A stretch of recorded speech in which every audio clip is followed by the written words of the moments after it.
Story one word లోకి వచ్చేస్తాను.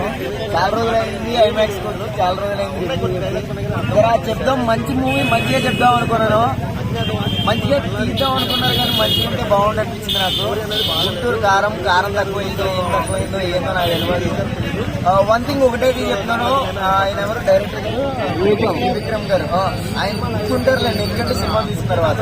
దాంట్లో అత్త గురించి, ఇంకో దాంట్లో పెళ్ళం గురించి, దీంట్లో అమ్మ గురించి వెళ్ళి ఏడ్చుకుని ఇంటికి తీసుకురావడం, అదే క్లైమాక్స్. రొటీన్ స్టోరీ, రొట్టె స్టోరీ కన్నా దాటుతుంది.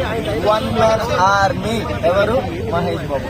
మహేష్ బాబు గారు ఆఫ్టర్ పోకిరి తర్వాత ఐ లవ్ ఇట్ అనమాట.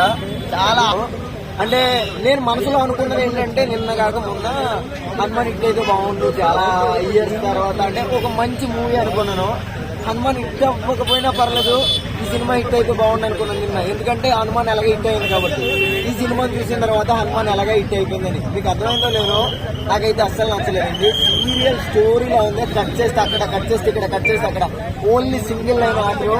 అంటే ఏదైనా అనుకోండి, ఏదైనా తీసుకోండి, కానీ నాకైతే నచ్చలేదండి నిజంగా. చాలా బోరింగ్ బోరింగ్ బోరింగ్ బోరింగ్ అని ఉంది. తాత కొంచెం నిలబెట్టాడు అనుకోవచ్చు, కుర్చీ తాత. కొంచెం హీరోయిన్ వాళ్ళు కూడా కొంచెం బాగుంది కానండి. అసలు రొట్టె స్టోరీ చాలా కాస్టింగ్ పెట్టాడు కానీ ఏం లేదండి. ఒక మజా ఉండేది ఏదైనా పెడతాడు అనుకున్నాను.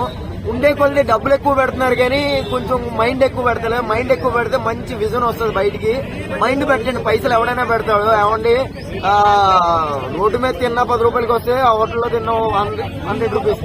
రేటు తేడా వస్తుంది కానీ కడుపు అయితే అదే నిండుతుంది. మనకి రేటు తోటి గట్ట కాదు, మన క్వాలిటీ కావాలన్నమాట. ఆ క్వాలిటీ క్వాంటిటీ ఇవ్వాలి అంటే ముందు మైండ్ పెట్టాలి. మైండ్ పెట్టి వండితేనే టేస్ట్ వస్తుంది. అటువంటి టేస్ట్ త్రివిక్రమ్ గారు ఇంకెప్పటికీ తీసుకురాలని నేను అనుకుంటున్నాను. అంటే ఎప్పుడు కూడా అమ్మ కొడుకు మధ్యన, అత్తగారు అల్లుడు మధ్యన, ముగ్గురు పిల్లల మధ్యన ఇక్కడే తిరుగుతున్నా కానీ ఎక్కడ ఏం తిరుగుతలేదు. నాకైతే నిజంగా అంటే నిజంగా హార్ట్ఫుల్లీ చెప్తున్నాను, బాగుండాలని కోరుకున్నాను. కానీ ఈ సంక్రాంతికి అయితే అర్థం. Next serial